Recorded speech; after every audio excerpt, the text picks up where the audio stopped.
It was the final morning of 1944. The war in Europe was reaching its violent climax, and the gray skies over England were thick with the breath of bombers. In the frozen air of East Anglia, engines coughed to life across the airfields of the U.S. 8th Air Force. For the men of the 100th Bomb Group, the Bloody 100th, the mission was clear: strike the oil refineries near Hamburg and cripple Germany's last reserves of fuel. At dawn, 37 B-17 flying fortresses lumbered down the icy runways, their massive four-engine bodies shuddering as they climbed into the clouds. The men inside were veterans of countless sorties, hardened by months of relentless missions. Yet no amount of experience could make the next few hours predictable. The skies over northern Germany were among the most dangerous in the world. As they crossed the North Sea, the formation tightened into precise combat boxes, layers of silver bombers glinting faintly in the pale light. Inside one of them, B-17 number 43-38856, nicknamed Heaven Sent, held a crew of 10 young Americans. Their pilot, Lieutenant William Gower, was 23 years old, calm, methodical, the kind of man others trusted implicitly. Flying just a few hundred yards below and to the right was another fortress, 10-horsepower gal, commanded by Lieutenant Clarence Nielsen.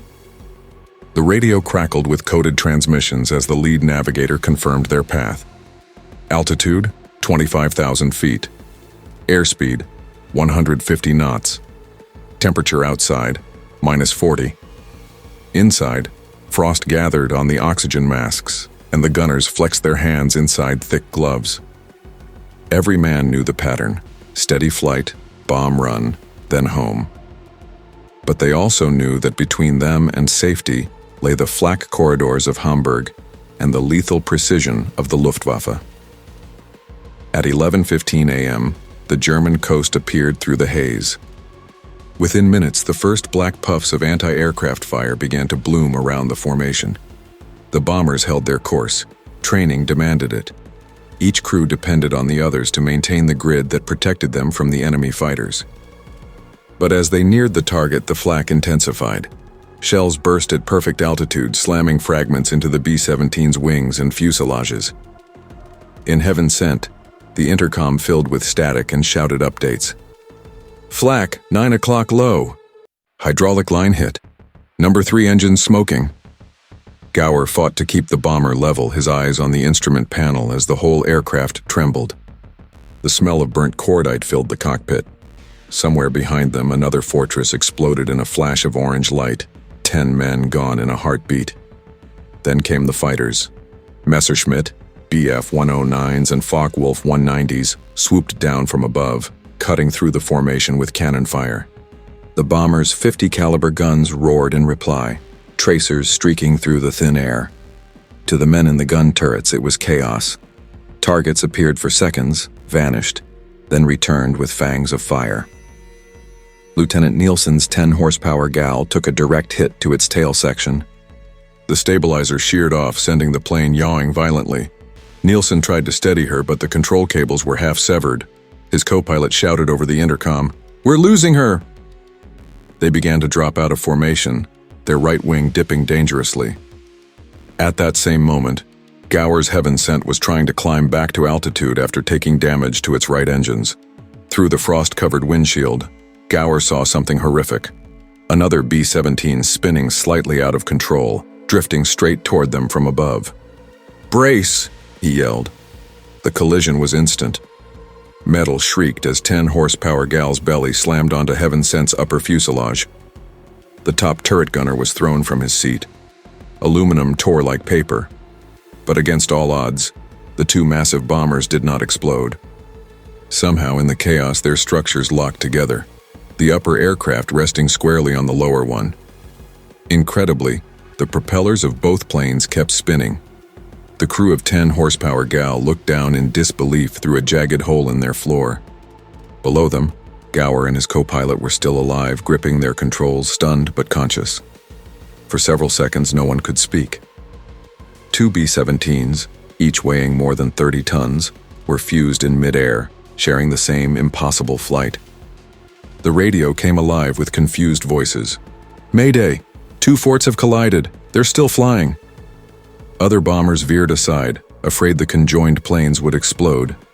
But the pair held steady, locked together by twisted metal and the freezing wind. Inside Heaven Sent, Gower's co-pilot leaned toward the window and looked upward. He could see men in the other bomber, faces white with shock. "They're on top of us, Bill," he said quietly. "They're riding us." Miraculously, both sets of wings were still generating lift. The upper plane's landing gear had jammed into the lower plane's fuselage, forming a crude mechanical brace. But the controls were sluggish. Gower tested the yoke. There was response, but only barely. He realized that Heaven Sent was now the primary aircraft. The other was dead weight. "Stay with me," he told his crew. "We're not going down yet." Above them, Lieutenant Nielsen ordered his men to bail out. The bombardier and navigator scrambled toward the escape hatch, fighting the icy wind.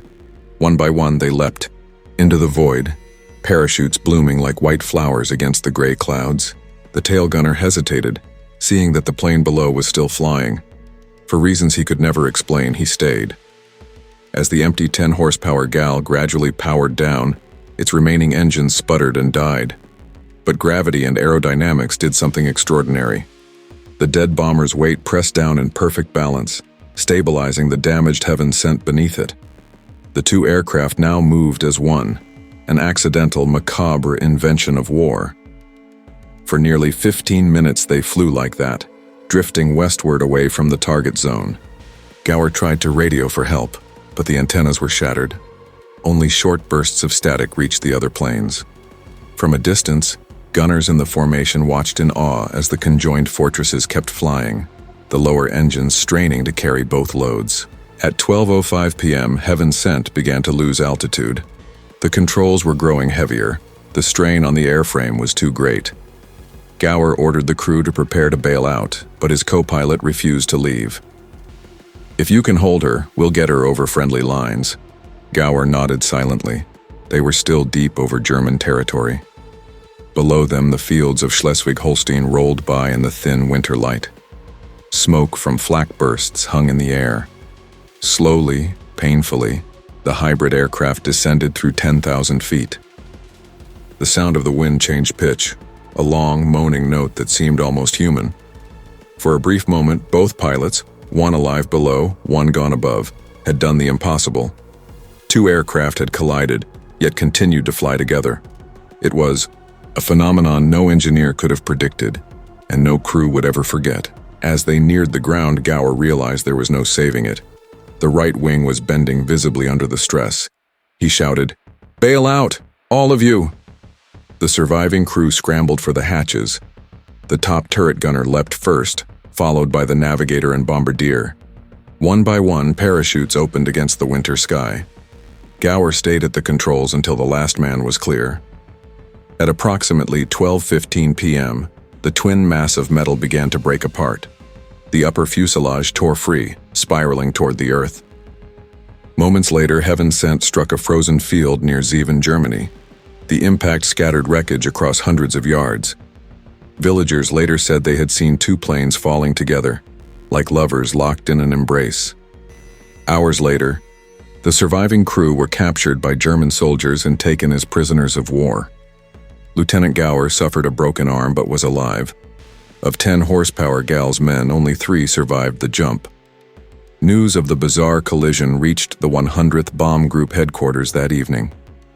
Commanders could scarcely believe the report. Witnesses swore that the 2 B-17s had flown locked together for more than 10 miles.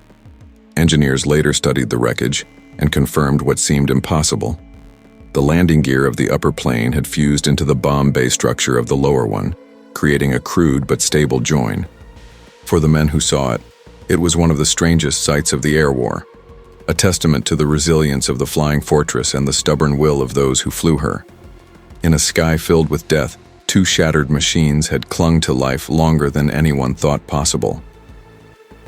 In the gray winter afternoon of December 31st, 1944, the fields around Zeven were silent again. Smoke drifted from the twisted wreckage scattered across the snow. To those who reached the crash site first, it was impossible to understand what they were looking at. Villagers approached cautiously, crossing the frozen furrows where two B-17 flying fortresses lay interlocked, their great wings torn open, engines half buried in the earth. German soldiers from a nearby flak unit arrived soon after. They had seen hundreds of bombers shot down in the past year, but never anything like this. One sergeant stared at the wreckage for several minutes before muttering, "Zwei zusammen," zwei in eins and two together, two in one. It became the local name for the crash, Die Zwei in eins Maschine. Among the debris, search teams found fragments of uniforms, burned maps, and oxygen tanks scattered like toys. Yet, remarkably, several parachutes had been seen opening just minutes earlier. Word spread quickly that at least a few of the Americans had survived. By nightfall, German patrols brought in 4 prisoners, cold, bruised, and shaken but alive. Lieutenant William Gower was among them, his arm bound in a rough sling. At the Luftwaffe interrogation center near Bremen, the prisoners were questioned under the dim glow of bare bulbs. The German officers wanted to know how the planes had remained in flight after collision. Gower could only shake his head. "We didn't fly her," he said quietly. "She flew herself." His words, though simple, captured something that would puzzle both sides for decades. The German engineers who examined the wreck confirmed the incredible truth. The landing gear of 10 horsepower Gal had wedged perfectly into the fuselage of Heaven Sent. The upper bomber's dead engines had acted as a stabilizing weight, while the lower one's remaining power kept the entire structure airborne for nearly 20 minutes. It was a fluke of aerodynamics and chance, something no designer could have imagined. As the prisoners were transported to Stalag Luftwaffe on the Baltic coast, the war around them raged on. The Battle of the Bulge was still unfolding to the south. To the men of the 8th Air Force, the loss of 2 B-17s was just one more entry in the long, grim lists of daily reports. But for those who had seen it, the image of the piggyback fortresses became a haunting memory they would never forget. In the camp, Lieutenant Gower spent the final months of the war replaying the moment of collision over and over. He wrote in his diary, later recovered after liberation, about the eerie stillness after impact. There was a sound, he noted, like tearing fabric, then nothing but the wind. "I remember thinking we were dead already, yet the controls still answered." His surviving crew shared the same disbelief. One gunner recalled watching through a side window as pieces of the upper bomber's wing fluttered past like falling leaves, and still, somehow, they stayed aloft. To the men trapped inside that impossible machine, time had slowed into fragments of fear, awe, and resignation. Back in England at Thorpe Abbott's airfield, the 100th Bomb Group waited anxiously for word. When the remaining fortresses landed at dusk, ground crews counted the missing tail numbers. 2 aircraft gone, 20 men unaccounted for. For hours they hoped for radio contact, but none came. Only later did other crews describe what they had seen. 2 bombers locked together, still flying west, disappearing into the clouds. The story spread quickly through the base. Men who had fought for months without flinching now spoke in hushed tones, describing the sight as something supernatural. Some said it was a miracle. Others called it a curse. But everyone agreed it was the strangest thing they had ever seen in the air. When the war finally ended in May 1945, Gower and his surviving crew returned home. They were thin, exhausted, and reluctant to talk. Reporters wanted details, but the men found it hard to explain what had happened without sounding insane. "We were just flying," one of them said, "and then we were carrying another airplane on our back." It wasn't until years later that the full account emerged. The 100th Bomb Group Association collected testimonies from eyewitnesses and survivors, piecing together the final moments with remarkable accuracy. Engineers studied the photographs taken at the crash site and confirmed the improbable geometry that had allowed the planes to remain airborne. One investigator summed it up bluntly: "If you tried to make this happen in a lab, you couldn't. It was luck, physics, and a little bit of stubborn American steel." The event soon became legend among bomber crews. To men who had watched hundreds of fortresses vanish in flames, the story of the Piggyback Flight was both absurd and inspiring. It was proof that even in catastrophe there could be something extraordinary, a brief defiance of the laws of war and gravity alike. For Lieutenant Gower, the memory never faded. He left the Air Force after the war, settling quietly in Ohio.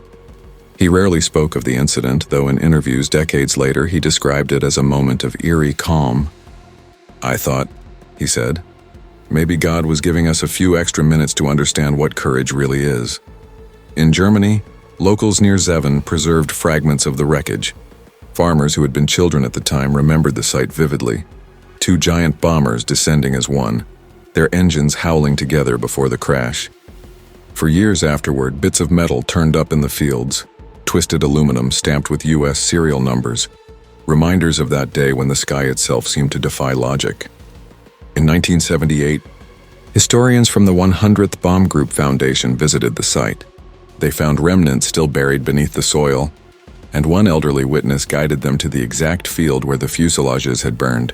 He pointed to the ground and said, "Two shadows came from the clouds, and they did not fight. They just came down, holding each other." His words echoed the strange grace that many later associated with the incident. As the decades passed, the Piggyback B-17s became part of air war folklore, retold in memoirs, documentaries, and reunion gatherings. Veterans of the 8th Air Force would shake their heads and smile whenever it was mentioned. Some doubted it at first, but the photographs and eyewitness accounts confirmed every detail. In the official records of the U.S. Army Air Forces, the collision is listed simply as mid-air incident, both aircraft lost. Yet those who knew the truth understood it was more than that. It was a story of resilience born from chaos, of two machines built for destruction that somehow refused to destroy each other until the end. One historian later wrote that the episode symbolized the spirit of the men who flew the heavy bombers, ordinary young Americans who faced impossible odds and kept going anyway. When Heaven Sent carried 10 horsepower gal through the sky, he wrote, it was as if every pilot in the 8th Air Force was carrying his fallen brother on his back. At the reunions held in the 1980s, the surviving crewmen were treated like legends. Gower, then in his 60s, would stand quietly at the back while others told the story for him. He never embellished it. "We were scared," he'd say simply. But the airplane kept flying. By the time of his death in 1993, the event had been documented in aviation journals, museums, and even a few Hollywood scripts that tried and failed to capture the sheer improbability of it all. For those who had been there, no dramatization could match the real memory. The sound of two engines laboring under a dead weight, the cold wind seeping through shattered glass, and the realization that somehow, for a few precious minutes, they had beaten both gravity and fate.